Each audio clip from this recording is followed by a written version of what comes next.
Hello ladies and gentlemen, welcome back to the channel Heartwarming Tales. The city was waking up to a cold autumn morning, the kind where the sky looked like it hadn't decided whether to rain or shine. Streets glistened faintly from last night's drizzle, and the air smelled like wet leaves and coffee. Among the crowd of office-goers rushing to catch buses and trains, a tall man in a dark coat walked briskly, his polished shoes tapping softly on the pavement. His name was Daniel Gray, a name that carried weight in every business magazine and financial news report. The CEO of Graytech Industries, a man worth millions, and the kind of person whose assistant scheduled even his free time. To the world he had everything: money, success, status. But to those who looked closer, his eyes told another story. Cold, tired, and lonely. Daniel had long stopped believing in warmth. His wife Mia had died 5 years ago, leaving behind a silence that even his grandest mansion couldn't fill. Since then, he'd buried himself in work, contracts, mergers, endless meetings. Feelings were a distraction, and he'd learned to live without them. That morning, however, fate had other plans. As Daniel crossed the main street toward his office building, he noticed a small figure standing by the curb, a little girl no older than 6 wearing a pink jacket, holding a faded backpack. Her braids were uneven, her shoes scuffed, and in her tiny hand she clutched a paper flower. She was looking at the crosswalk light with a mix of worry and hope. Daniel slowed down. He wasn't the type to stop for strangers, let alone children, but something about her made him pause. She looked small against the rush of people, like a lost note in a busy symphony. He walked closer, and before he could say a word, she looked up at him and asked in a soft voice, "Excuse me, sir. Can you walk me to school?" Daniel blinked, caught off guard. "Walk you to school?" She nodded seriously. "My mommy's sick today and she said I could go by myself. But the cars go too fast and I'm scared." Her words were so honest, so simple that Daniel felt something twist in his chest. His first instinct was to say no. He had a meeting in 20 minutes and his driver was waiting. But as he looked into her big brown eyes, something inside him softened. He sighed quietly. "All right, kid, let's go." The little girl's face lit up. "Really, thank you, mister." She slipped her tiny hand into his, completely trusting. And Daniel froze for a heartbeat. That small, warm hand against his gloved one. It felt strange, human. He hadn't realized how long it had been since someone had simply held his hand. They crossed the road together, her steps skipping, his deliberate and slow. "What's your name?" he asked. "Lila," she chirped. "What's yours?" "Daniel." "Hi, Mr. Daniel," she said brightly, then added, "You look serious. My teacher says serious people need more smiles." He arched a brow. "Oh, really?" "Uh-huh," she said confidently. "Maybe you just forgot how." He didn't know whether to laugh or stay quiet. Instead, he let her chatter fill the walk, about her school, her favorite cartoon, her mom's pancakes, and how she wanted to be a teacher. It was nonsense, but it was the kind of nonsense that made the world feel alive again. When they reached her small elementary school, she turned to him and smiled. "Thank you, Mr. Daniel, you're really nice." He almost smiled back. "Be careful, Lila." As she ran off toward the gates, she turned one last time and waved. "Bye, Mr. Serious." He stood there for a while, watching her disappear among the laughing children, feeling an unexpected warmth in his chest. For some reason, the rest of his day felt different, lighter, quieter.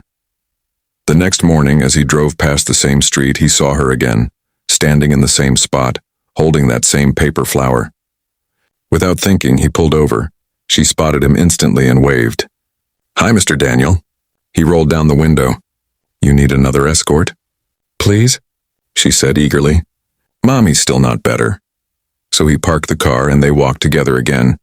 This time she handed him the paper flower. "It's for you, so you don't look lonely."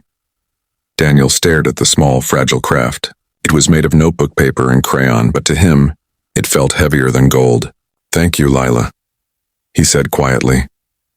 The next day and the day after that, Daniel found himself driving by the same spot.